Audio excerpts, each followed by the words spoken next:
Grand angle consacré à l'incertitude autour du futur Conseil national des imams de France. Il y a tout juste une semaine, le recteur de la Grande Mosquée de Paris, Chemseddine Hafiz, s'est soudainement retiré de ce projet du CFCM, le Conseil français du culte musulman, projet voulu notamment par Emmanuel Macron, le président français. Alors ce futur Conseil, on va le voir, des imams aura pour vocation notamment de certifier les ministres du culte musulman. Nous avons sollicité Chemseddine Hafiz qui ne souhaite pas s'exprimer après sa décision. Avec nous pour en parler, Kahina Baloul, bonsoir. Bonsoir. Vous êtes islamologue, soufi et imam. Slimane Zeguidour, notre éditorialiste, est avec nous également. Bonsoir Slimane. Bonsoir. Et puis Raleh Benchir, islamologue, président de la Fondation de l'Islam de France. Alors Raleh Benchir, la première question, elle est pour vous. Est-ce que vous avez été surpris par cette décision de Chemseddine Hafiz qui s'est donc retiré? Alors je cite, suite à des désaccords, dit-il, sur l'élaboration d'une charte sabordée par la composante islamiste agissante au sein du CFCM. Ce sont ses propres mots.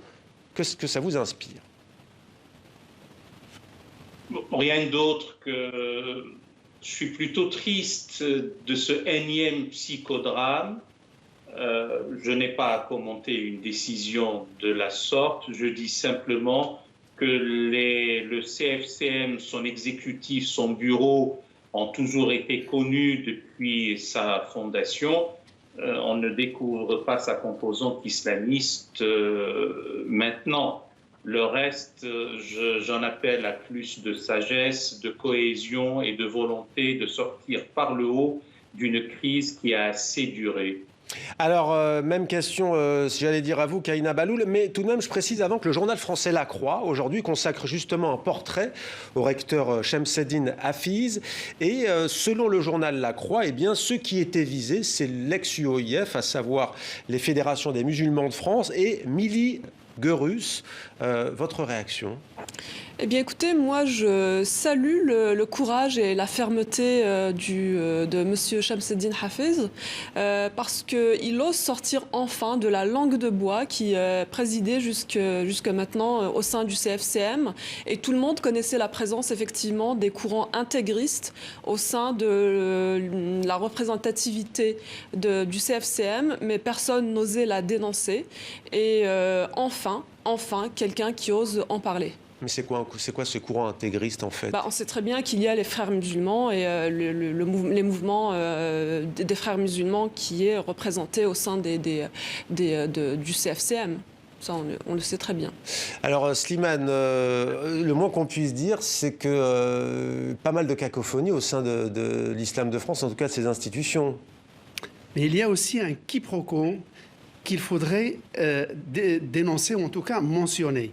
C'est que nous pensons tous qu'un imam, c'est l'équivalent d'un curé de paroisse. Et c'est pour cela qu'il y a un malentendu. Or, un imam n'a rien à voir avec un curé. Un curé, c'est quelqu'un qui a d'abord senti une vocation, qui a suivi un cursus académique balisé, bien précis, sanctionné par un diplôme, reconnu par l'Église, et ensuite qui est affecté dans un espace précis qui est la paroisse où il va diriger, animer une vie spirituelle avec des ouailles qu'il connaît personnellement, famille par famille, et qu'il suit. Or, l'imam tel que nous le connaissons en islam n'a absolument rien à voir avec cela. La fonction d'imam n'est pas une fonction permanente. Imam, ça veut dire littéralement celui qui se met devant des fidèles pour prier avec eux. Donc il suffit que les fidèles s'entendent pour désigner l'un d'entre eux comme apte à diriger la prière, et c'est un imam. Donc ça n'exige pas, ça ne requiert pas de formation particulière, ni de vocation, ni d'homologation par une structure générale.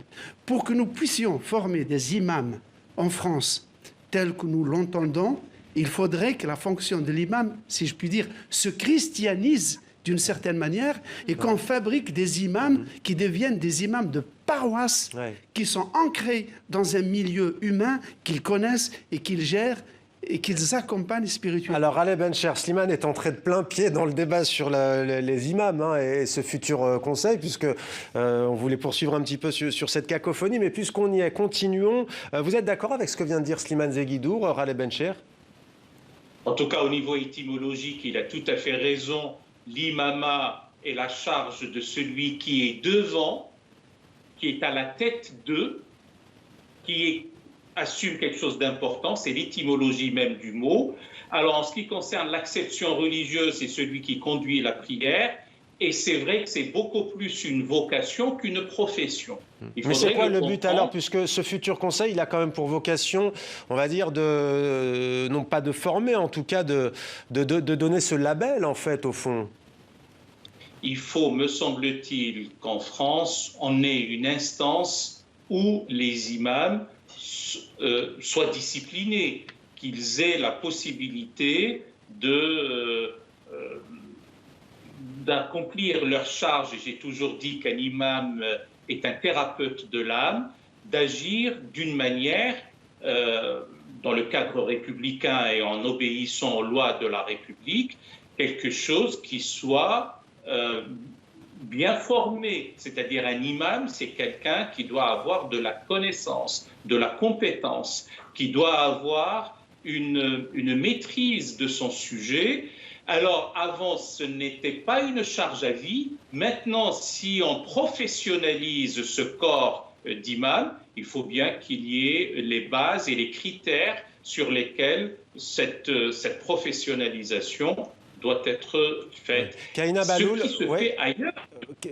Pardonnez-moi de vous couper, Rala Bencher, juste la réaction de Kaïna Balloul. Vous avez été consulté, je vous pose la question parce que Mohamed Bajrafil, qui a été imam à Ivry dans le Val-de-Marne pendant 14 ans, a jeté l'éponge. D'abord parce qu'il dit « j'ai pas été consulté ». Ensuite, il dit « le CFCM, ça n'a ni queue ni tête ». C'est pas très reluisant comme constat quand même pour quelqu'un qui connaît le terrain. Votre réaction sur le fait... Vous avez été consulté déjà ? Non, pas du tout. Écoutez, de toute façon, c'est pas nouveau. Le courant libéral de l'islam de France, aujourd'hui, on fait comme si on n'existait pas. C'est très problématique d'ailleurs, mais c'est très révélateur en réalité de toute une organisation, de l'organisation de l'islam de France et de sa représentativité. Aujourd'hui, c'est une représentativité qui s'appuie sur un islam consulaire, sur une organisation de l'islam, d'un islam en fait qui est... Avec des États derrière. Voilà, avec des États derrière, Turquie, avec les financements des États musulmans, ce qui fait que le CFCM, dans son principe même, dans sa structure et l'organisation du CFCM est très problématique parce qu'en réalité, il ne représente pas l'islam de France, il représente l'islam des pays d'origine, du Maroc, de l'Algérie, de la Turquie et autres. Et ce qui fait que nous le mouvement libéral, qui souhaitons faire émerger un islam de France, en France, nous n'avons pas droit de citer dans ces instances représentatives. Slimane, une question quand même, on ne peut pas l'ignorer, bien entendu, tout ce débat, et notamment ce conseil des imams voulu par Emmanuel Macron, la formation des imams, tout cela est lié, bien entendu, aux attentats en France. Et du coup, on sent qu'il y a une confusion sur le rôle même qui va être donné aux imams. Est-ce que ça va être de transmettre la foi, de la guider, ou est-ce que ça va être d'être un rempart contre la radicalisation ? Oui, la lutte contre la radicalisation est le moteur de cette accélération, cette volonté de l'État d'aller plus loin. Bien sûr, un imam ordinaire, normal, ne peut que dénoncer, prévenir et lutter contre la radicalisation. Mais sa fonction va au-delà du phénomène terroriste, qui est un phénomène sporadique et forcément ponctuel. Je veux dire, on ne vivra pas tout le temps dans le terrorisme. Donc, je reviens à ce que je disais tout à l'heure dans la fonction de l'imam. Il doit accompagner spirituellement des fidèles qui sont des croyants. Et dans ce cas-là, il doit avoir une culture, mais aussi une approche humaine, sociale, quotidienne avec les fidèles. Et ça nécessite toute une formation. Alors, la difficulté qu'il y a avec l'islam peut être surmontée, selon moi, en copiant ce qui se passe avec les protestants qui n'ont pas de clergé. Vous avez par exemple la Fédération protestante de France qui rassemble 500 églises, communautés et fondations, chacune dotée de sa propre identité, de sa propre... Il y a des conservateurs, il y a des néo-pentecôtistes, des évangélistes. Alors on va avancer juste... mais ils sont d'accord entre eux pour parler de la même voix dans certaines circonstances. Rala Bencher, difficile de ne pas revenir tout de même sur cette question, même si je sais que vous êtes aussi tenu par une sorte de devoir de réserve, mais tout de même pour le grand public, découvrir que le grand recteur de la mosquée de Paris, d'ailleurs on ne l'a pas dit, mais un recteur n'est pas un imam pour le coup, ce n'est pas un imam, le grand recteur de la mosquée de Paris qui dit une semaine avant, bon ben moi je me retire, il y a des islamistes et des courants islamistes, Pour beaucoup, ça dépasse l'entendement. Est-ce que vous étiez au courant? Combien pèsent ces courants dits islamistes au sein du Conseil français du culte musulman aussi? Sincèrement, je ne comprends pas, encore une fois, ce que je qualifiais de psychodrame. Les renseignements généraux dans notre pays, nos autorités politiques travaillent avec ces mêmes personnes et on les découvre maintenant comme étant islamistes. C'est quand même fort de café. Le reste, je laisse les musulmans de France et nos concitoyens apprécier.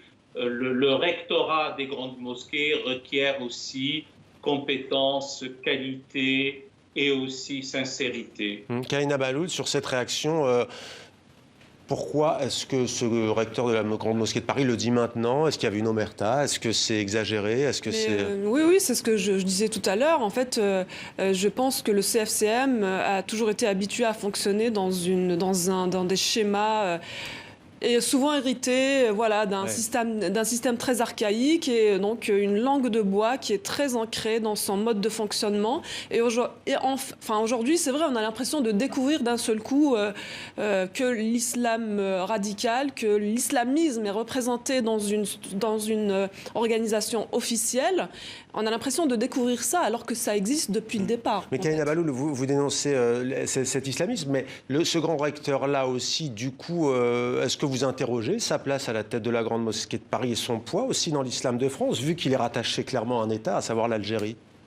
Je l'interroge aussi, oui. Je crois qu'aujourd'hui, le grand défi pour l'État français est de travailler sur la refondation de la représentativité de l'islam de France, parce que clairement, la représentativité telle qu'elle est faite aujourd'hui, elle représente un obstacle à l'émergence d'un islam de France tel qu'il est voulu. Donc on ne sait pas trop, en fait, l'État français, qu'est-ce qu'il veut vraiment. D'un côté, il souhaite des réformes, il souhaite que l'islamisme qui produit la radicalité et la violence soit éradiqué. Et d'un autre côté, en fait, il maintient tous les mécanismes qui font que... Il ne coupe pas le cordon, quoi. Ouais. Voilà, tout à fait. Merci beaucoup, Kahina Bahloul, d'avoir répondu à la question. Merci beaucoup, Raleb Bencher, d'avoir pris le temps de nous répondre. Et merci à vous, Slimane, pour votre éclairage donc, et ce comparatif avec notamment la religion chrétienne.